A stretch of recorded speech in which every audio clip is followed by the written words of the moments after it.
Ladies and gentlemen, welcome back to the Puck and Stuff Podcast, episode 22, presented by, well, A Man Can Dream. A man can dream, but now I'm not dreaming anymore because the Stanley Cup Finals have finally come. Oh, wow. We're down to 2 teams, and to be honest, it was kind of obvious. A little bit. The back-to-back champions and the best out of the West. That was a little bit obvious, but yeah. There's pretty much no way else to describe it. I mean, these two teams literally just proved themselves in the regular season and then proved themselves in the playoffs. Yeah, I think, in my opinion, before we kind of get into like just some predictions and all that, but I think this is probably the closest matchup we've seen in the Stanley Cup Finals since, I mean, St. Louis, Boston, yeah, but these two teams, it just feels like they deserved it. Yeah, 100%. Right? I know Tampa's a little bit, and that's why I doubted them this year, because they were lower in the standings. Plus, I'm thinking, well, there might be a bit of a Stanley Cup hangover winning too, but I was wrong, and I'm okay with being wrong because Tampa is really playing well. Same with the Avs. But before we get into that, ladies and gentlemen, we have some news to get into. So we'll start off with the Florida Panthers. The Florida Panthers did fire all their assistant coaches besides their head coach, Andrew Brunette. So it looks like the coaching carousel keeps on spinning, but this time it's for the assistant coaches. I don't know. To me, in my opinion, I don't think you blame the coaching staff for kind of the early exit. I almost feel like a lot of it has to do with the Panthers kind of, I don't know. I don't think their effort was their A game, per se. They weren't there 100% of the time, that's for sure. And it proved, because I think you noticed it a lot against Washington as well in the first round. This team doesn't have a lot of playoff experience. And I was thinking that they would play a little bit better with Tampa, but Tampa just killed them. No, for sure. As well as, it wasn't as close as we thought it would. It was just inconsistency, ultimately. I don't think it was a boys' club problem, unlike a lot of teams, but I don't think so either. We'll see how Florida does next season with their new coaches. For sure. As well, speaking of coaching, Bruins, this one really surprised me, by the way, and I think a lot of other people in the hockey community, but the Boston Bruins fired their 6-year head coach, Bruce Cassidy. Now, in my opinion, I don't think he's the problem. I think it's upper management, speaking of boys' club. But this could have a lot of implication with the Bruins. Because there was also a little rumors and whatever that, because Bergeron, right, might be, I think his contract's up there pretty soon. So I think there was even talks that he would say that he would go wherever Cassidy goes. So is this the end for the Bruins kind of decade of core consisting of Pasternak, or not Pasternak, but, well, I guess he's a part of the core, but Bergeron, Marchand, and all that, yeah. Well, Chara already left, and honestly, Rask retired, yeah. I could see the end coming very quickly for that organization as soon as Chara left, because he was like captain there. He was there when they won the Cup in 2011, and yeah, you're starting to see it kind of crumble a little bit, but I wouldn't say they're completely gone. They actually had put up a big fight against Carolina, but Carolina came on top because, to be honest, they're just a rising team in this league, and obviously you see Boston following, but I don't truly see Boston completely out of the picture yet. I could see them making playoffs maybe 1 or 2 more times until probably most of their star players realize this place isn't going to last long, because David Pasternak is a free agent after this next season. And you actually do have a few more, but he's looking like the biggest one that you have to look for so far. Yeah, and he'll get the paycheck. So, well, it might be not in Boston though. That's the thing. Exactly. Can they afford him? Right, come that time. You were saying that he was like the biggest signing, but like, are you on cap friendly there? Yes, I am. That's why you were asking. Cool. Are there any like maybe players? Big names? Or just decent names or whatever that could be on the Jake DeBrunskin.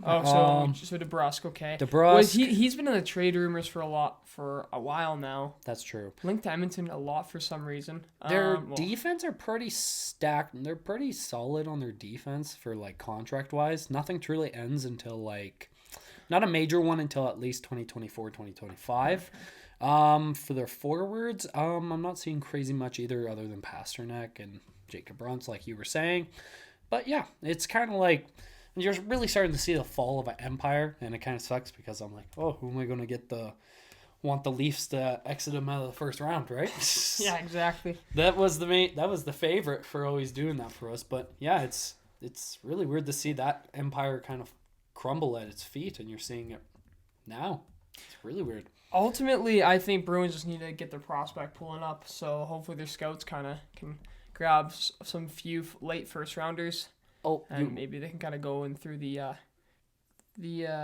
depth there. I think that's their biggest problem because they don't have a lot of young people kind of in Providence there or in the juniors. So yeah, they have quite a few guys entering their 30s this year, and they have some young pieces, not like crazy.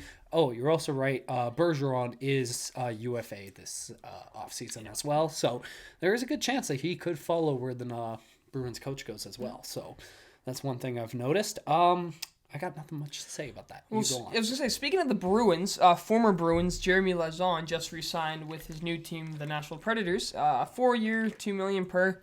Good depth piece. Can't complain. I think Nashville is what they need. So locking a few guys up. So hopefully you just kind of make it so that Yossi and Johansson and Forsberg are happy to stay. As well as hopefully... I think Forsberg might want to leave. I'm not going to lie to you. I think Forsberg might leave. I guess there has been a bit of talk of that, hey? I don't know so much on, like... They're in a weird position. I don't know. We talked about the boys club already. I almost think coaching might have something to do with it as well, but... Coaching could have a big deal of it, but I just remember during the trade deadline when Nashville was looking like a true contender, and then there was these trade rumors coming up that Forsberg might be available. And I was so confused because that kind of came out of nowhere. You never truly heard any trade talks with Philip Forsberg, especially when he's looking like a franchise left winger for sure. And this offseason, he's also a UFA, so it's going to be a fun one, isn't it? That's something. I mean, I see him leaving. I could actually see him leaving. You can't you can retool. You can't rebuild because UC Saros. You have your next Pecorine. Roman Too good Yossi right now. So oh my god, he's so long with a contract. Hopefully, yeah. I think just they're gonna have to just keep up with the times, right? Because you don't want to miss out on another opportunity like UC Saros, I'd say. So well, they messed up Pecorine, to be honest, but possibly. I mean, yeah, he's a UFA. That's the unfortunate thing, but maybe, yeah. It's hard, right? You don't have a lot of leverage, hey, if they're unrestricted. So well, they got swept by Colorado, so yeah. I guess we'll just have to see what turns up to them. Maybe they make a bounce back year. Maybe they have to go in a retool quick. It seems in the offseason. But speaking of goaltenders, Oilers goaltender, the 1B scenario there, Mikko Koskinen goes to the Swiss League, signs with the team in Lugano. So, looks like Edmonton's already making a little bit of changes. We'll see what all happens with that, but... I'm waiting for Calgary to do something. It's very possible. Edmonton's goaltending tandem looks completely different, like, right? There was also news that Duncan Keith and Mike Smith have been told by management to give their decision if they're going to retire or keep playing by July 1st. So, by Canada Day. So... Wow, so... We could see a completely different team. That scares me. Get some cap space. Maybe they sign a goalie. Then things are different next year, right? So, I really don't like that, but that scares me. I'm really happy they could actually find a goalie because they kind of deserve it. But at the same time, as a Flames fan, I really don't like to hear that. it just means like regular season is going to be even worse now. Oh god, right? We thought we couldn't somehow get through Mike Smith and imagine them with an actual good goalie. Oh man, god. What's crazy to me is like some of those games. I'm not saying it was completely goalie's fault. I mean, a lot of it was because injuries and then I found the lack of defense was being consistent. But yeah, you get a good goalie if you can steal a few games. What happens? Maybe you win a series or an extra series or two because you get some games stolen, right? So that is something to think about. We got more games stolen by Onger than we did Mike Smith. Like, let's be honest. I mean, already this talk, we haven't even gotten to the Stanley Cup Finals yet, but I'm kind of excited for the offseason. Just looking at this, realizing that there's a lot of pieces to be moved. That it's like a regular offseason because of a regular season. Maybe what's happened, I think we're going to see probably a few more crazy, oh my goodness, maybe the cap signings and stuff. Maybe the salary cap actually goes up instead of down. I think it's supposed to go up, actually. Well, that's good to hear. I'm really happy to hear that. Man. Is there any other news that you got for us, Mr. T-Dog? the only news we got here is that on Wednesday there will be a game 1 for the Stanley Cup Finals. Ooh, I'm excited. So I want you to send us off here and explain to us what's going on. Oh, do you think I should drop to the segment first before we do that? Might as well, yeah. Might as well. All right, guys, we did this for round 2, and it was a segment called Top 6. T-Dog and I obviously give off our 5 best position players who've performed in the round 3, and obviously our goaltender. Tristan, I'll hand this right off to you. Start off our Top 6 segment. Round 3, give me your players. Perfect, okay. Who performed the best? So, I'm going to start with the forward group. My left winger was Mikko Rantanen. So, during this Edmonton series, he had 6 points, 4 goals, 2 assists. I was a +1, and I see that he really, I think, stepped his game up. He's very clutch. Great to have him. Solidifies that top 6. He's, of course, not the status of McKinnon, but highly sought out, and Colorado's going to want to keep him for as long as this tenure is with this Colorado's franchise right now. My center was Steven Stamkos, scoring some absolutely clutch goals. He had 5 goals, 2 assists for 7 points in 6 games there. Impressive. And he scored some clutch goals, especially for that. He scored 2 in the game 6. And, man, yeah, Stamkos, I love seeing it. I love seeing it because he couldn't really play in the first Cup win. Injuries kind of ridden. Helped out, of course, with the next season, but this one, he might be a crazy factor for this coming playoff series. I would say through the whole 2010s, he was the most underrated center in the NHL for such a long time. But those injuries killed him. Literally, but the fact that before Matthews, the last player to score 60 in a season in 2012 was Steven Stamkos. Yeah, and crazy. He predicted who was going to do it next. Literally, and that was Matthews. That was funny. What's funny is there was no fall from grace, though. It's not like he just never not stopped playing. It was just injuries and just being almost overshadowed because of how good their goalie is, how good their defense has been. Kucherov, even Braden Point's goal scoring abilities. Is he injured? I thought he was injured. Point is injured, but I guess we're gonna get into that because I'm pretty sure that he has possibility he can return later in the series.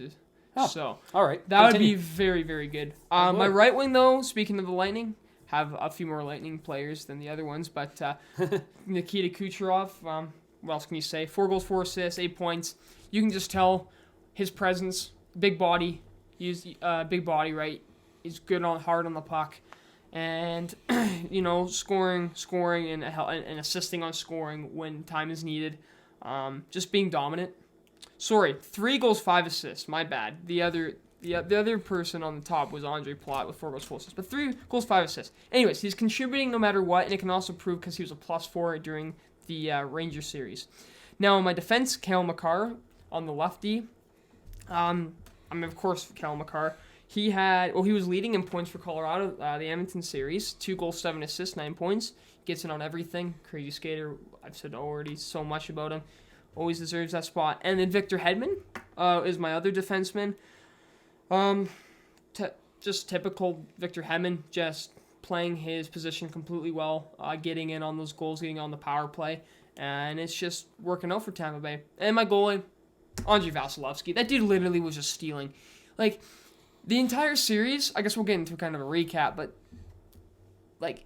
on par. There ain't no way he doesn't win the Conn Smythe if they win the Cup. He probably deserves it out of every Lightning on that team. He probably deserves it. It's crazy how he's pretty much like McDavid in a sense. I don't know if you agree with this, but because he can elevate his game even more when you think it's already been elevated to the max. You ever notice that? Yeah. So I see 3 players at total different positions that kind of prove that point to me lately. And if you're looking at forwards, it's Tom McDavid. He's literally a living cheat code, apparently on the ice and off the ice. Many people have already seen that video. If you're looking at defense, it's Cale Makar, and it's insane how young he is, and he's starting to evolve his game even more and more because it was really interesting watching McDavid versus Cale Makar because you could see Cale Makar is not obviously the more physical guy. He's more of he knows how to use his stick really well, you could see you could see that with his play against McDavid the most. And that was insane because someone actually beat McDavid at his own game. And you love to see that it's evolving in defensive as well. And then if you look at goaltenders, Vasilevsky is the best look. Like, it's Vasilevsky. He is absolutely insane, and he's going to be remembered for that next generational goalie like we would Martin Brodeur and Patrick Roy and so on like that. Yep. It's insane. So I'll let you continue. Sorry. Well, very much so. I mean, that's all I have for my top 6, so I'll leave it over to you. But ultimately, yeah, man. Vasilevsky, it's crazy. I mean, even whatever happens with this series, but there's a lot of, I would even say, first ballot Hall of Famers on this Lightning team. Yeah, that's kind of scary. Which is crazy to think of. Yeah, you got. It almost reminds me of the Red Wings a little bit. Oh, the Red Wings. It almost reminds me of the 90s Red Wings. Now, that might be kind of like, oh, what are you doing like about that? But Lidstrom, you got Lidstrom. It's just like every time it seems like they keep adding players too, they just still have consistent improvement. Detroit's of the 2000s. It's pretty close, actually. If you look at it, it's actually a lot closer than you think. It probably is, and I'm just not like really realizing. It's just because Detroit's in the history books. This Tampa team is yet to be, but what we're witnessing could be the history books we talk about for 20 plus years, right? So, yeah, literally. Yeah. Okay, for my top 6, mine is a little bit similar to T-Dog over here. My left winger was Mikko Rantanen, like he was already saying. He made some. T-Dog already made some really good points there. My center, instead of Steven Stamkos, is Nathan MacKinnon.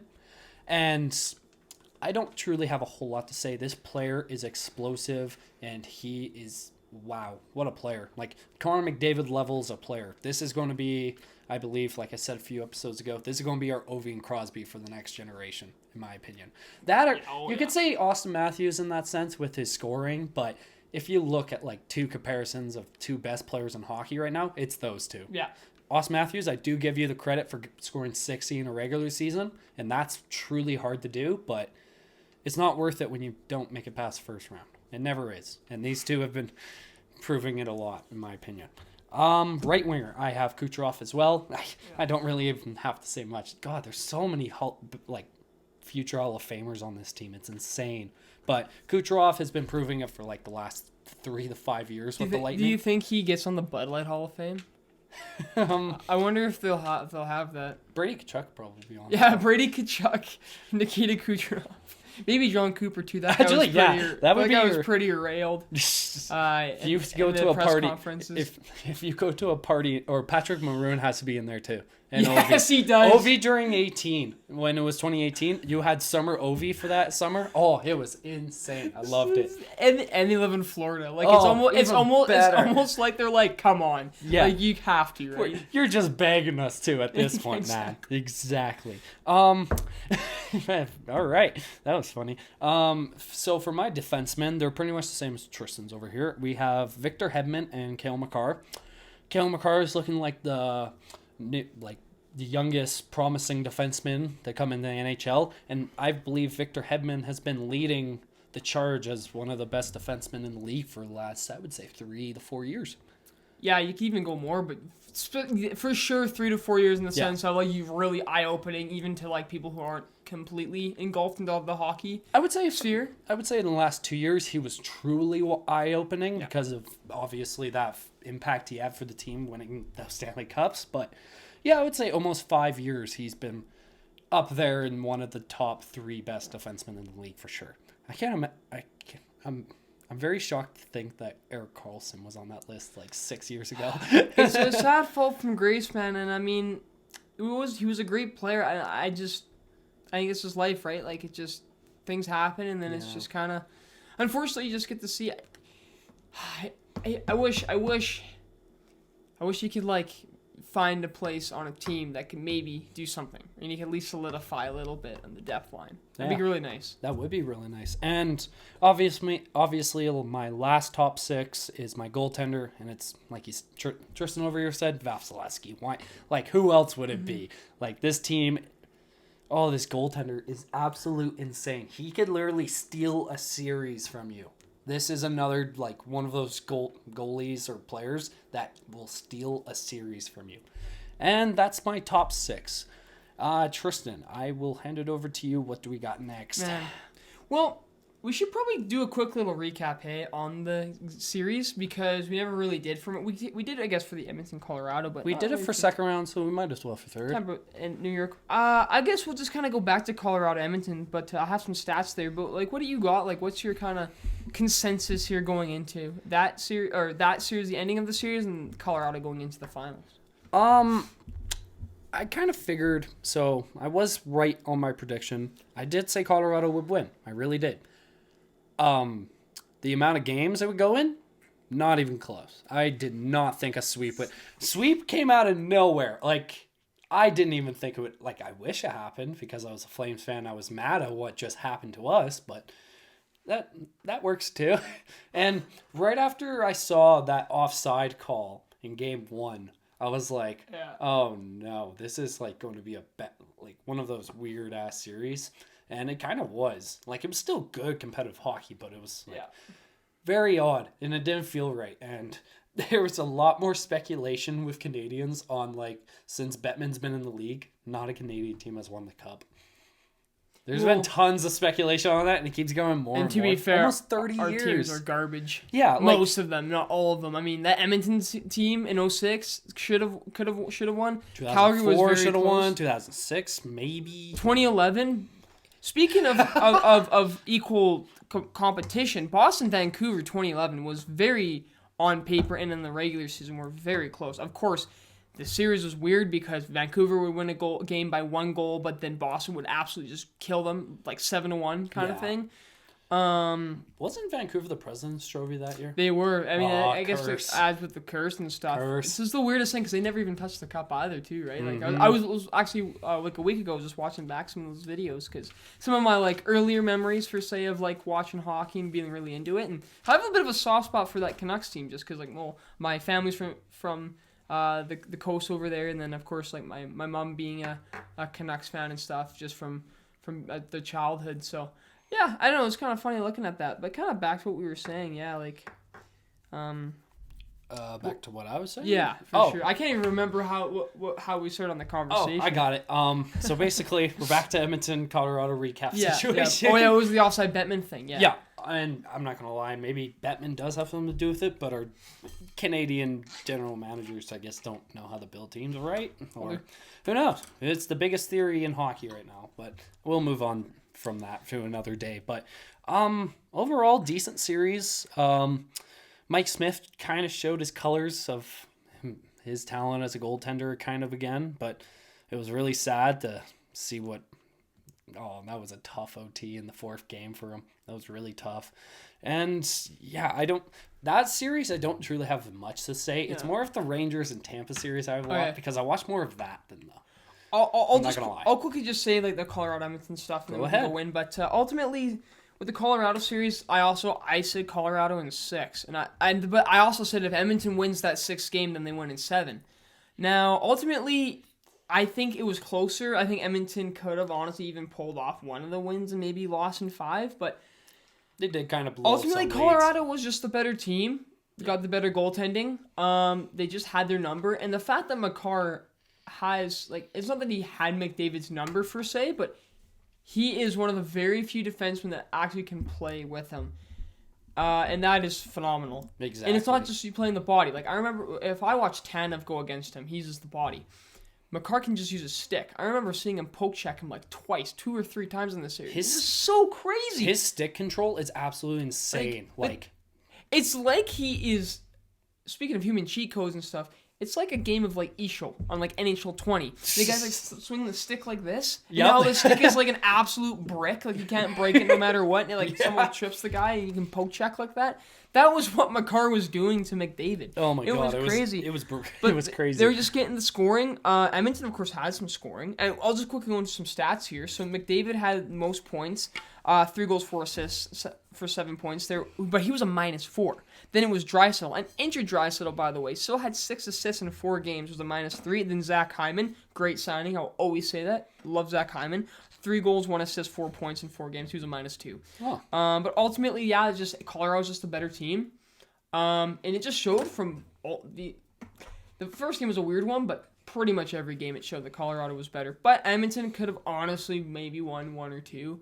Maybe. So, but we'll see. Edmonton's got a lot of promise. I guess I'll also talk about the goalies there too. Yeah, like I said, Pavel Francouz had a 908 save percentage, and Mike Smith had an 872. And those numbers you cannot really have in the playoffs, right? Like, when you can't win games 8-6 all the time, right? And I think Colorado understood that from game one and kind of just took it from there. But ultimately, hey, Colorado deserved to move on, and Edmonton, you know what?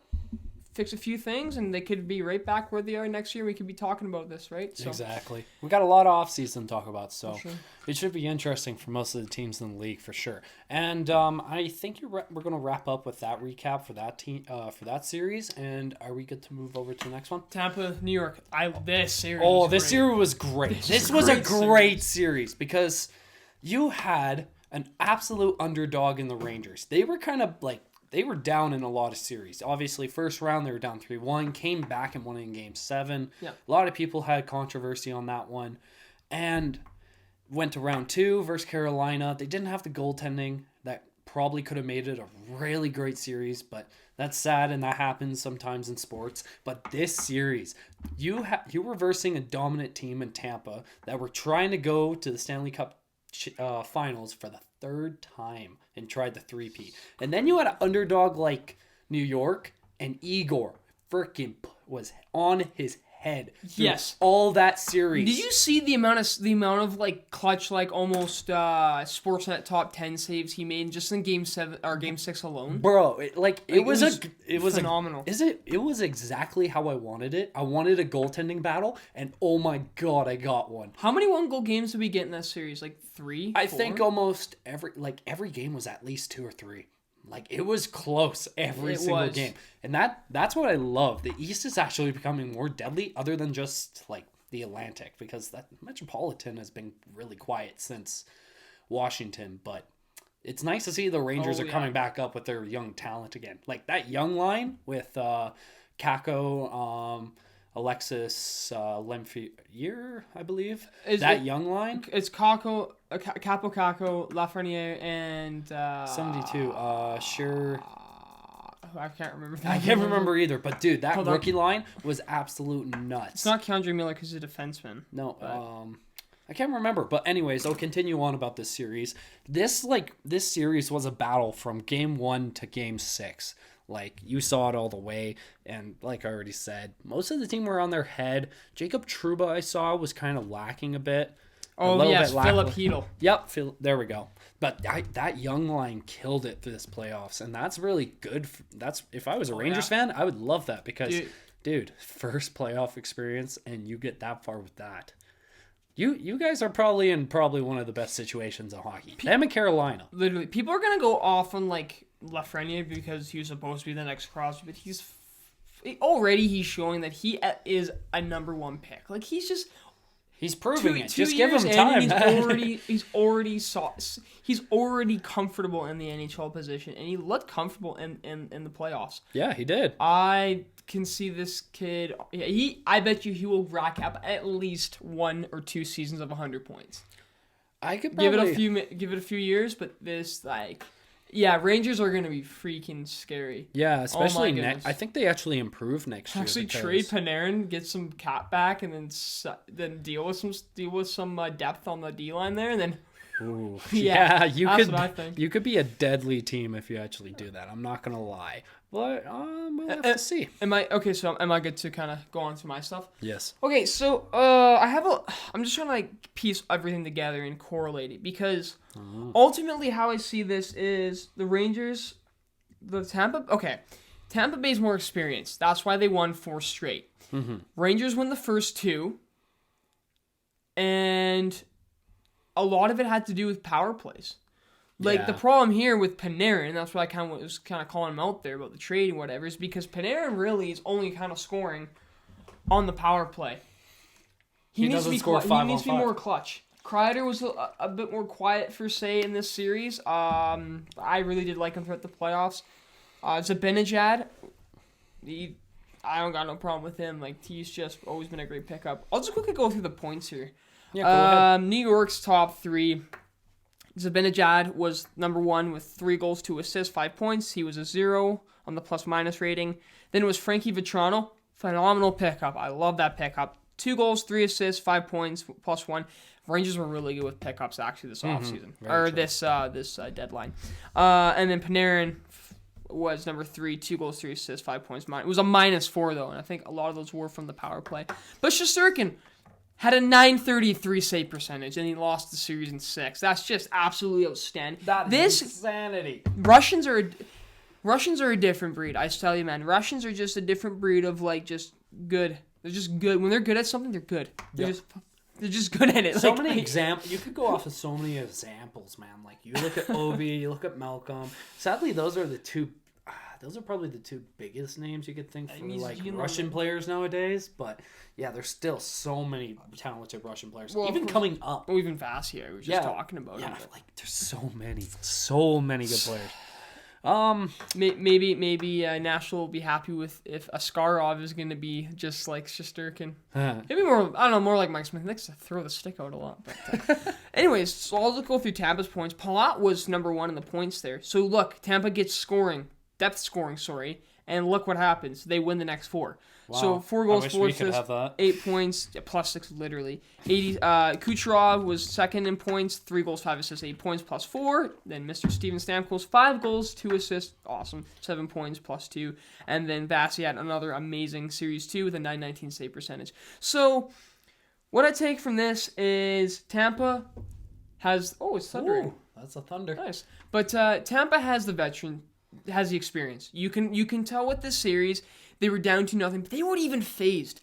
I remember seeing the players' faces after the game, too, like when they go off the ice. I'm like, these guys aren't phased. Like, they're like, yo, okay, it's just one game. You win the one game, you win the next, and you go from there. You can tell. And Cooper, I think, has this ingrained with them. John Cooper also is going to be in the Hall of Fame, even if he doesn't even win this cup, in my opinion. He's just that good of a coach. They play for him. He just seems to get well with the players. And also is another team. They're very similar in this sense because... They also got some pickups and off-season because of cap problems, as well as trades and that the deadline, and it's worked. Nick Paul's been crazy. Brendan Hagel, oh my goodness, man. I've talked to I'm just thinking there's a few people actually that I've talked to that have been like, I like Brendan Hagel. Like I think he'd be great on like the Flames or whatever. I've never seen anyone in like. Probably out of all the teams freaking go to the net and dig for the dirty goals more than him this series. Yeah. Or like in most of them, that would be a player I would love on the Flames. They are hungry, man, and they are playing. Like even their superstars are blocking the shots, are doing the dirty work because they know what it takes to win. That's the thing. They're just more experienced than New York. That's why they won. That is exactly why they won this series. And as well, they won without Braden Point. Right? Like, their depth is also unmatched, hence why this series might be very... And they even had to get rid of some of their depth because they went over the cap so much They got rid of Andre Suster. Tyler Johnson. Blake Coleman. They got rid of... I had another name in my head, but I just can't remember. I don't know the rest that they got rid of, sadly. Yanni Gord and Barclay Goodrow. Because Barclay Goodrow... is on the Rangers, right? He was injured for a little bit, but he also had... I think he played well and wasn't really showing up too much on the score sheet, per se, but it sucks to see because I watching the handshake, they were all really close with Goodrow. They're like, hey, man, like, it sucks, like, you know, and he seemed like he was happy for them, of course, going next, but it is something, this Tampa team, man, as much as they keep whatever, but their core is just so strong, and it seems like it's like... They're like a strong building, right? It's like their foundation of their core and their goaltender and coaching staff is just so strong that everything else they add on top of it is just always being sturdy enough to like defend itself from the nasty winds and the nasty storm, right? Like that's why I see this Tampa team, man. Funny enough, Lightning they're called. Yeah, I totally got to agree with that. And actually, one thing that I got to give a lot of praise to is probably Detroit right now because. You just saw what Steve Yzerman built. You saw what he built with Tampa from the ground up. Yes. He built a perfect structured building of NHL talent, great management, and great coaching. And it came out with almost, you could say, maybe 3 cups after probably a week or 2 from now. You could maybe say 3. And if I was a Detroit fan, I would be really happy because look what he just did with Tampa. And he's not even a part of it anymore. What's absolutely terrifying is it's almost very similar because they have some defense, like Maurice Sider, right? Yep. Well, Lucas Raymond, Maurice Sider, so your defense is already looking crazy. Lidstrom, Nicholas Lidstrom. You already have some up and coming superstars in your D line. Sebastian Cossa of the Edmonton Oil Kings. I don't know if they. I'm pretty sure they play. I think they might actually. Anyways, Oil Kings are in the WHL finals there, but I think they're one game away from winning. Yeah, Cossa being their goaltender, he's on the Yzerplan. So already they have an up and coming goalie that might be very, very, very skillful come 5, 6, 7 years from now. So already it's almost looking like he's already building it similar to Tampa, right? He's already getting these pieces. It's already a grind that he's on. It's beautiful. Yzerman, man, I just wish he... Come to Calgary. Somehow. I don't know how he would, but I just wish. It'd be nice, especially if we lose like some some key players, whatever. But yeah, Detroit, man. All right. Tampa Bay. I'm also going to give credit to NYR. People should simmer down on talking garbage about Gerard Gallant. He's a great coach. It's just that they were got out-experienced by Tampa.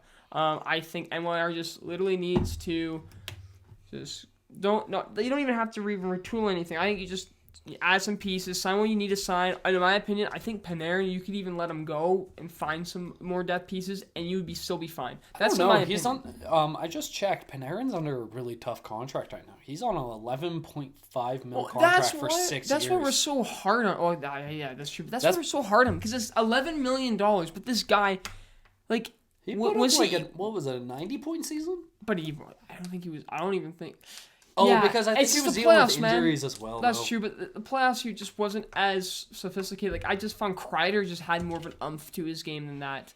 Or is it Benajad, right? Yeah. So, I don't know. NYR, keep your heads up. You guys, I can see NYR winning a cup this decade. Totally. It's just Tampa's time right now. Let's just honestly get into this preview here. Do you want me to go? Yeah, I'll let you go. All right, boys. We got a clash of the Titans. We got David versus Goliath. I'm actually so excited. This is so exciting because it's like an unstoppable force versus a movable object. You got the Tampa Bay Lightning that are trying to three-peat versus the out of nowhere Colorado Avalanche that have basically just dominated the West all season. And Tristan, you know what? I've been giving it to you this whole time, so I'm going to keep doing that. And I'll let you give off your first predictions of this clash for the Stanley Cup. For the Stanley Cup. Let me say something here. All right. I remember 3 years ago, 2019, I remember watching Columbus sweep Tampa at my ex's house, right? I totally remember and I just remember specifically watching it and just being like, wow, like, I cannot believe this team that good, whatever. And I just remember we're all like, blow it up. I thought blow it up. Everyone said blow it up. But it's like that just lit a fire, man. Like, they just were pissed. And ever since that, yes, there's been asterisks. I don't care. 2020 was one of the... I think it was even more difficult for saying in some sense because it's like you're away from your family for 2 months. It's just hockey. That's a lot on you. Plus, you had a big break, right? You probably couldn't... Most of them couldn't even go to the rink, right? Because of COVID, everything was shut down. No. So that's an asterisk, and the other one's still an asterisk. Yeah, okay, they played an easier team, but still, right? You still have to get there. This might be the hardest opponent they've had in these finals, for say. I would say so, for sure. But, like, they have nothing but deserved it ever since that 2019 loss. And Tampa Bay and Colorado are very similar, in my opinion, with each other. We've been saying this all season with both these teams. Out-goaltender you, outscore you, out-defend you, and both these coaches are very much Jack Adams candidates almost every season now, right? Yeah, it's this year. Jared Bednar and John Cooper, like, when this series is over, their handshake will probably be like a 1 minute conversation, like, yo, like, you're crazy good, like, keep on going kind of thing, right? Oh yeah, that's why I see it. I'm gonna do positives here ultimately those are all the positives. My weak point for a specific team, and I'm going to say for Colorado, is going to be their goaltending. Not saying it's not a weak point, but I'm saying that it's weaker than Vasilevsky. Oh, yes. I can see inconsistencies occurring more commonly in Francouz than Vasilevsky. Even Kemper, too. Even if Kemper comes back, I just still think that they have the better goaltending. I would say it's a bit more evened. But no, it is even. It is like it's going to probably be a few high-scoring games and a few low-scoring games. No, like for goaltending in a sense, because like obviously Vasilevsky's still top 3, but Kemper proved a lot more with Colorado in like net, because you could even say he was like he was up there for sure in like top 10 goaltenders this season for sure. Well, Kemper still, I think his one year... He put up really good numbers this season. He did. I think his one more year with Colorado, but... I think so. And after that, he will still get money. He will still get a paycheck just because of this season. His value's increased. Actually, Kadri's going to get a fucking contract out of everyone on that team. Now, okay. My opinion, Tampa Bay wins in 6. Ooh. All right. Now, I think it could go to 7-2, but I believe Tampa wins in 6. And I'm going to say it's the same thing with the Rangers. It's just experience. Now, Colorado's going to be very hungry. McKinnon is going to play some of the hardest hockey, hardest hitting, grittiest hockey you've ever seen him play. It's going to be nuts. And it's just going to be a battle, man. It's going to be warriors going out there. I just see that it's just ultimately, I just think Tampa just will be able to collect themselves easier.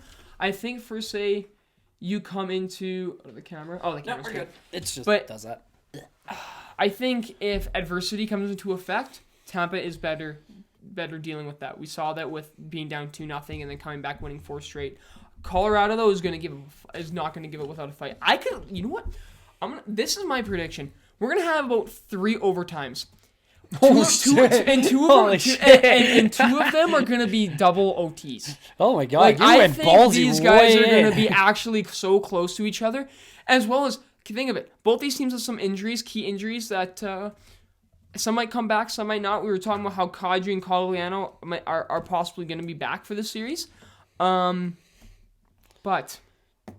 I was saying with depth. Ultimately, even with depth, these both teams can still win. I just think that these games are going to be so close. And it's going to be a performance of the ages. Like, man, if this is like your first time watching hockey, you need to watch this finals. Like, you have to. Like, this, man, I'm so glad we get a finals like this. Like, it feels rewarding as a hockey fan because you watch this all year and you want a good outcome. And as this being an entertainment business, this is good. This is good. If you're looking at this in a marketing sense of like your brand or obviously the NHL on their brand, obviously, this is what they wanted. Because so if everyone, like you were saying a little bit ago, in 2020 and 2021, basically, when Tampa won their cups, everyone just kind of took it as a little bit of fluke because you said, oh, it's not a real regular season year and all that. And to be honest, they versed Dallas in 2020. Mm-hmm. Not crazy like stature for Stanley Cup contender team, right? Yeah. You look at the year after you versus Montreal, that was just a shocker to everyone. Yeah, that was a weird and one. And that ended in 5? It was a 5, yeah. Yeah, it was a 5 game. Montreal won like game 4, I think. Yeah. Lost in Tampa. Exactly. And now you look at this year, and this is their biggest. This is proving like, do you guys deserve a 3-peat or not? This solidifies if they win this, I'll give them the respect that they deserve because this is probably the best team you probably get the verse all year. Tampa still gets my respect, but I get what you mean. Like this. No, this is like true. This solidifies Dynasty. Exactly. Like we have not seen a hockey team win 3 straight since the Islanders. Back in 82, 83, 84, if I'm correct. Actually, you know what? Should I just... I'm going to pop you this question right now. Yeah. So, if either the Lightning win or lose the Stanley Cup against Colorado, do you see them as a dynasty? Okay, so the fact is people don't consider Pittsburgh because they only won 2. Now, Tampa losing, how would I say it would determine next year. I'd determine it if they went to the finals and won the next year, then I would say dynasty. But it's kind of weird because maybe you consider it modern day because there's actually a question I would also like to throw back to you in a second here, not right now. But ultimately, I'm going to hold off on it if they lose this series, but if they don't, instant guarantee Dynasty, they're up there. Three straight cups, that's crazy. I would be in the same boat as you, basically. If they win it, 100% yes. They totally deserve that name of Dynasty. Like you just said, it hasn't been done since the 70s, truly, with the Islanders. Oh, God, the Islanders are good. But realistically... Yeah. Yeah, since the 70s. We were never born for that time. Exactly. And that's the funny part. But if they don't win this game, no, they're not a dynasty unless they prove it the year after. I would probably say if they don't win a cup in the next 3 years, I would probably say that there's no true chance of a dynasty. That's hard to say because you look at Chicago in this era, they won in 2012 or 2010, then won in 2013, and won in 2015.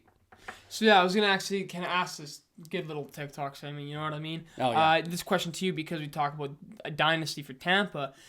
So everyone kind of has this stigmatism with Chicago, right? Not being consistently straight back-to-back wins. So do you think Chicago is considered a dynasty, a modern day dynasty? Is there a difference between those two or no? No, not really. I would still call them a dynasty. They still won their 3 championships in a generation. Like, if you look at Golden State, they won their championships in a separate way, but they still technically count them as a dynasty.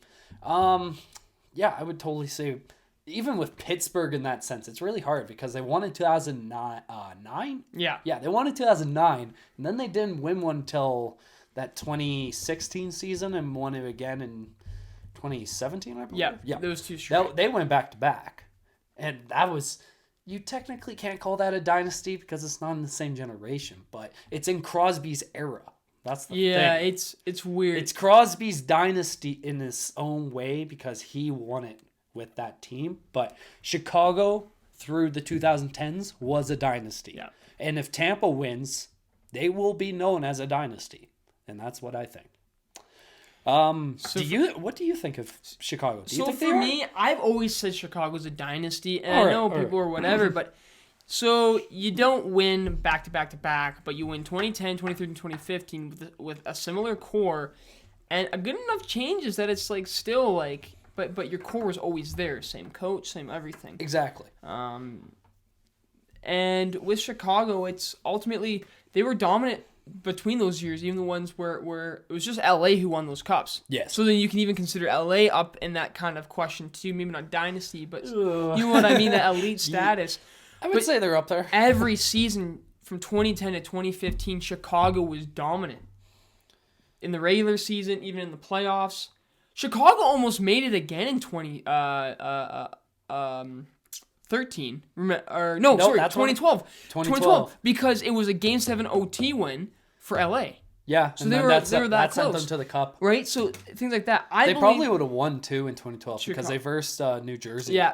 Oh, Chicago would have beat. Yeah, totally for won sure. That. Like LA was very, of course, Sutter style hockey, but Chicago was just that modern kind of just getting into that kind of speed dynamic and just all that, and speed and skill really just dominating the forefront as well as helping out with the back end. But Chicago to me is a dynasty. It's just they were so dominant and they deserve those cups, whether whatever the controversy is or not, whatever. But ultimately, to me, Chicago is a dynasty. You can consider it a modern day dynasty, but to me, they're the closest thing we've had a dynasty since the Oilers. So that's how or I guess the Red Wings you'd even consider. I would consider more Red Wings. Yeah, but that was the most recent, I guess. I think Tampa Bay will be the next one. Yeah. Oh, fair enough. I guess I got to give my prediction for this. So I did some look up on stats, and through the regular season, when the Colorado Avalanche versus the Tampa Bay Lightning, Colorado took both of those games, and they only versed twice. They took it. It wasn't obviously like crazy different scoring games. It was close games, just like Rangers Tampa was basically. Yeah. And how I look at this Stanley Cup final is kind of how the last time Colorado was in the finals. They versed the New Jersey Devils. They still had a crazy prime Martin Brodeur. The New Jersey did, just like Vasilevsky. Obviously, Colorado doesn't have Patrick Roy on that team. But, dude, there was still tons of stars on that Colorado team. And I kind of see it like that. And if you kind of look at the comparisons, it's a little bit kind of crazy because, like, Scott Stevens, you got Victor Hedman. Yeah. Boom! Scott Stevens was a different Korea's beast. head just exploded. The brain matter just exploded because that dude literally cheaped him. Yeah, literally. I watch back at those. By the way, ESPN, please bring back Gary Thorne and Bill Clement. They're like the greatest commentators of all time. Facts. Anyways, so watching like those old playoff series, you realize this is not allowed anymore. No, they're not. You can't open ice headhunt some guy, right? Like It was sick as shit to watch, though. Excuse me. Apparently, Korea in an interview was saying as soon as that hit happened, he went to the dressing room. Doesn't even remember the game. Doesn't remember scoring that goal. Like that goal. Yeah, I do remember. The hearing fans about want one that. scores. That one, yeah. He doesn't remember the rest of the game. No, That was crazy. that would suck. That really. Oh man. But really ruined his love for hockey. Apparently, just his injuries and stuff. Really? I think he That still ruined stays it? away. I think he like lives in like California now or something. But oh wow, I didn't think that would doesn't affect. really go around. Wow. Injuries I think would really screw you. If it really feel like they mess you up and you feel like you didn't get the support you needed from like your organization, yeah, I'd probably do the same thing and step away. That's fair. And anyways, going back to my prediction here, I have Colorado lifting up the Stanley Cup, little Stanley Cup, in 7 games, just like it did in 2001. I think Nathan McKinnon lifts his first one. And this is probably the best series we'll probably get through the whole thing. And it's obvious because it's the finals. It's honestly what you need. I think the NHL needs it as much as I wanted a Canadian team to make it, but you'll never get that wish, I guess, nowadays. It was hard for me to pick. I feel confident in Tampa winning this, but it was hard because I really do. If Colorado wins, I'm not gonna be mad if I'm wrong. I don't even care if it's a fun game, man. I wouldn't even be mad if Tampa truly wins, to be honest. But hey, I guess we'll just have to see. And Tristan, I think that is wrapping up episode 22, boys. Colorado in 7, Tampa in 6. Let's see who's correct. Colorado, I got Colorado. Convenient. I got Colorado on my side. He got Tampa on his. That's awesome. That is convenient. The Stammer jersey pre-captaincy. Oh yes, that's awesome. So the real question is, who will be lifting the Stanley Cup after this series? I would like you guys to comment who you think will actually come out on top. And I really do hope you guys enjoyed this episode. If you have, please like and comment. And if you have any suggestions for the off season, we would love to do it for you. Also, please subscribe. We love the support you guys are giving us. Tristan, I'll give it back to you. All right. We got at least 4 games to go. We're probably going to get 7. We're getting 7. We're probably getting 6 or 7 games to go. But we're getting swept, man, it's been a great season. I cannot wait to watch this finale. It feels like a big finale, like some crazy action movie, and it's like so suspenseful, and you're ready. Yeah. And I can't wait. This is going to be awesome. Leave a like, guys. Follow us and subscribe on Instagram, Buzzsprout, Spotify, YouTube.